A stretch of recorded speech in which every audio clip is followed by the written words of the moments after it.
कविता मंडमची एक सवय होती. वेटिंग एरियात आम्ही गप्पा मारत किंवा काही खात बसलेलो असलो की बऱ्याचदा त्या रिकाम्या रिसेप्शन टेबलवर चक मांडी घालून बसत असत. आम्ही या बाजूला सोफ्यावर बसलेलो असे आणि मॅडम आमच्या समोर टेबलवर मांडी घालून बसलेल्या असत. कित्येकदा त्या बसत असताना किंवा उतरत असताना त्यांच्या साडीतून काही दिसते का हे आम्ही गुपचूप बघायचा प्रयत्न करत असू. पण आम्हाला फुकटचा शो बघायला मिळू नये याची त्या साडीवर हात ठेवून काळजी घेत असत. खास करून सुनील समोर असेल तर त्या जास्तच काळजी घेत. पण जेव्हा कविता मॅडम आणि मी एकटे असू तेव्हा त्या थोड्या केअरलेस व्हायच्या आणि त्यामुळे मला त्यांच्या साडीमधून पायाचा किंवा मांडीचा थोडासा शो मिळायचा. आणि मग नंतर मी सुनीलला ते सांगताना त्यात माझा मीठ मसाला मिक्स करून सांगायचो.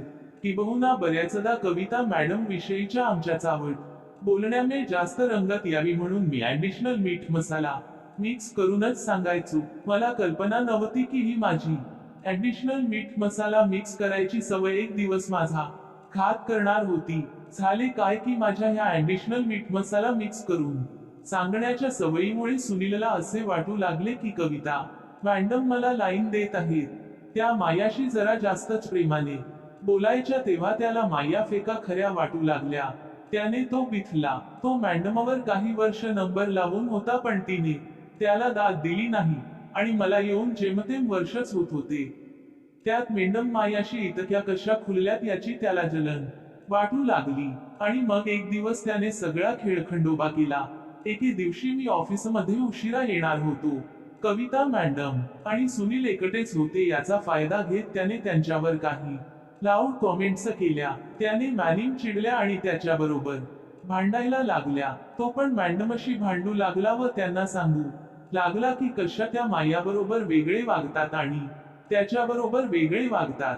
जेव्हा त्यांना त्याचे बोलणे समजले नाही तेव्हा त्याने मॅडमला माया मीठ मसाल्याचा सगळ्या गोष्टी सांगितल्या. मॅडमला ते ऐकून धक्काच बसला आणि त्या आणखीनच चिडल्या.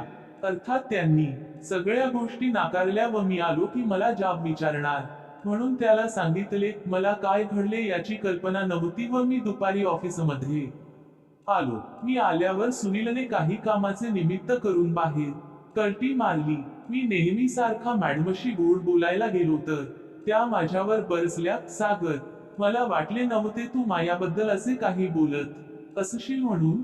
मी तुला काय समजत होते आणि तू काय निघालास. मायाबद्दल तुझ्या मनात इतके घाणेरडे विचार असतील याची मी कल्पनाच नव्हती. त्यांचे बोलणे ऐकून मी चपापलो आणि त्यांना विचारले, काय झाले मॅडम? तुम्ही काय बोलताय मला काही कळत नाही. आणि मग त्यांनी मला सुनीलच्या आणि त्यांच्या भांडणाबद्दल सांगितले. मग मी त्यांच्याबद्दल काय काय बोलायचो जे सुनीलने त्यांना सांगितले ते सगळे त्यांनी मला सांगितले. त्यांचे बोलणे ऐकून मी स्तब्धच झालो. काय बोलावे ते मला कळेना तेव्हा मी गुपचूप उभा राहिलो. सागर, मला वाटले नव्हते तू माझा तुझ्याबरोबर वागण्याचा असा अर्थ काढशील म्हणून. मी तुला लहान भावाप्रमाणे मानून तुझ्याशी सलगीने वागायची पण त्याचा तू घाणेरडा अर्थ घेतला. आणि काय रे, मी टेबलावर मांडी घालून बसते ते काय तुला माझ्या साडीतले दाखवायला काय? तू सुनीलला सांगितले त्या रंगाच्या त्या मी कधी घालतच नाही. त्या फणक्याने म्हणाल्या तेव्हा मला कळले त्या कशाबद्दल बोलत आहेत ते. मी सुनीलला खोटेच बोललो होते की मी आणि मॅडम एकटेच असताना त्या जेव्हा टेबलावर मांडी घालून बसतात तेव्हा त्या अगदीच निष्काळजीपणा दाखवतात. त्याने मला त्यांच्या मांक्यात दिसतातच पण आत घातलेली पण दिसते. मग त्यांनी मला विचारले की कुठल्या रंगाची होती तर मी बेधडकपणे खोटे सांगितले होते की कधी चॉकलेटी रंगाची असते तर कधी निळ्या रंगाची. माझे बिंग बाहेर आले म्हणून मी घाबरलो. सुनीलने काशी केलीच होती तेव्हा आता मला माझा बचाव करायलाच हवा होता. मला माहित होते की जर त्या क्षणी मी सुनील त्यांच्याबद्दल काय काय बोलायचा हे जर त्यांना सांगितले तर त्याच्यावर त्यांचा विश्वास बसणार नाही. कारण त्या समजतील सुनीलने मायाबद्दल सांगितले म्हणून मी त्याच्याबद्दल सांगत आहे. तेव्हा मी वेगळाच पवित्रा घेतला. सुनीलने जे काही त्यांना सांगितले होते ते सगळे खोटे आहे असा मी पवित्रा घेतला. मॅडम, मी तुमच्याबद्दल असे काही बोललोच नाही. सुनीलने जे तुम्हाला सांगितले ते सगळे खोटे आहे. मी तुमच्याबद्दल असे का बोलू, मी पण तुम्हाला मोठ्या बहिणीसारखे मानतो. मग सुनीलने मला असे का सांगितले? त्याला मला बदनाम करायचे असेल. तुम्ही मायाशी एवढे सलगीने वागता त्याची त्याला जलन होत असेल म्हणून आपली संबंध बिघडावे असे त्याला वाटत असेल. पण तू जे आता बोलतोयस ते मी खरे कशावरून मानायचे? तू पण आता खोटे बोलत असावा. मॅडम, जर तो खरा असला असता तर येथे थांबला असताना. मी आल्यानंतर तो बाहेर का निघून गेला? तो नंतर पण जाऊ शकला असता, पण तो आताच का गेला? मी लगेच खरे खोटे करेल म्हणून तो बाहेर पळून गेला. पण मग त्याने तुझेच नाव घेऊन का सांगितले? काय माहित? मॅडम, त्याला येऊ द्या, म्हणजे मी खरे खोटे काय ते करतो असे म्हणत मी त्यावेळी वेळ मारून नेली. मला वाटले नव्हते सुनील माझा असा विश्वासघात करेल. आता सुनील आला की सगळी बाजी त्याच्यावरच उलटवायची ह्याचा मी निश्चय केला. माझे नशीब जोरावर होते, कारण तो जेव्हा ऑफिसमध्ये आला त्याच्या 5 मिनिटे आधी आमचा एक क्लायंट ऑफिसमध्ये आला होता आणि कविता मॅडम त्याच्याबरोबर मीटिंग रूम मध्ये होत्या. त्याचा फायदा घेत मी सुनीलला पटकन ड्राफ्टिंग सेक्शन मध्ये घेतले आणि थोडक्यात बऱ्यापैकी झाडले. मग ऑफिसच्या पेटी कॅन्शमध्ये त्याने केलेल्या एका झोलचे गुपित मला माहित होते.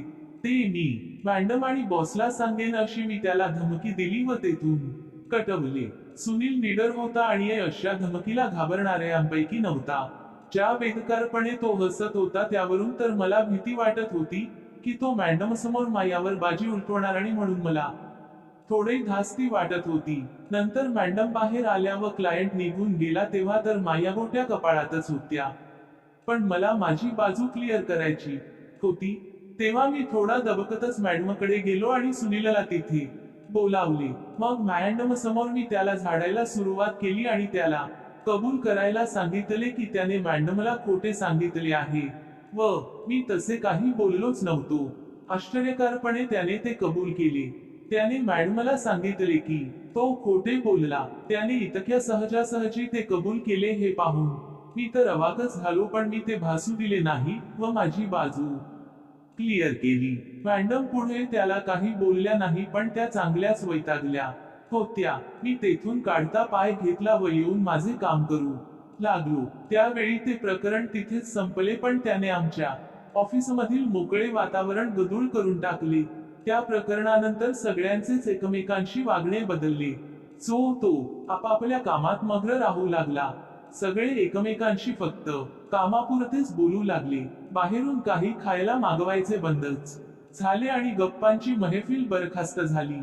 दुपारचे जेवणही जो तो आपापल्या सवडीप्रमाणे एकटेच जेवू लागला. ऑफिसमध्ये वावरताना आता कविता मॅडमचे नकळत स्पर्श मिळेनासे झाले, कारण त्या अशा स्पर्शाबाबत सावध राहू लागल्या. ऑफिसचे वातावरण आता शांत राहू लागले. आणि त्यानंतर अजून एक घटना घडली ज्याने आमचे ऑफिस अजूनच सुने सुने झाले. सुनीलचे बॉस बरोबर पगार वाढवण्यावरून भांडण झाले आणि त्याने तडकाफडकी राजीनामा दिला. बॉसने त्याला थांबवण्याचा प्रयत्न केला नाही आणि एका महिन्यात सुनील आमची कंपनी सोडून निघून गेला. जाता जाता तो मला एक धक्का देऊन गेला. मला तो म्हणाला की त्या दिवशी त्या प्रकरणात तो मायावर बाजी उलटवू शकला असता, आणि मी तसे खरेच बोललो हे कविता मॅडमला पटवून देऊ शकला असता.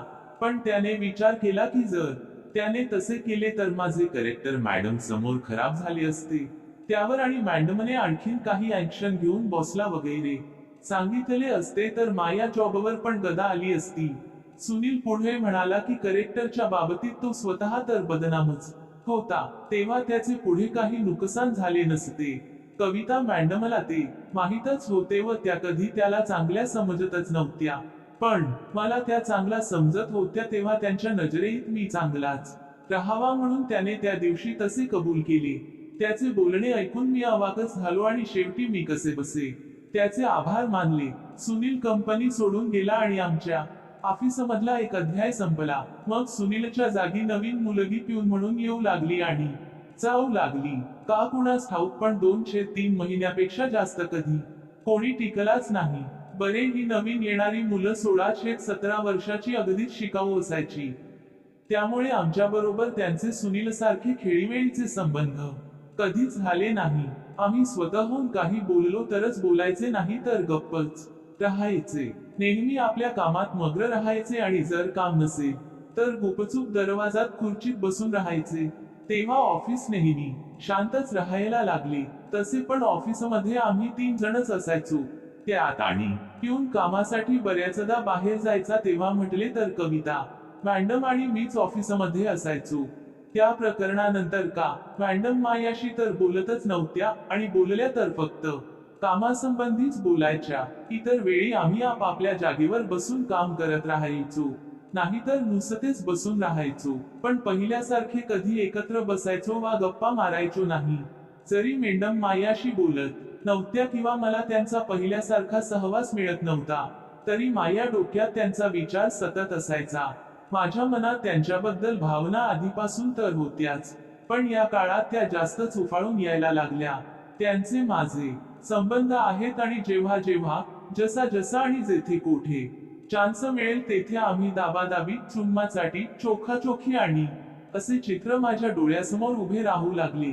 अशा विचाराने माझा दांडा लगेच उठायचा आणि मग मी टॉयलेटमध्ये पळून मारून यायचो. एखाद्या व्यक्तीला सर्वसाधारणपणे टॉयलेटमध्ये जाऊन बाहेर यायला जेवढा वेळ लागतो तेवढ्याच वेळेत मी आत जाऊन खसखस मारून आणि बाहेर यायचो.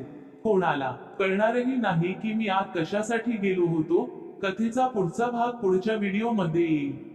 चॅनेलला सबस्क्राईब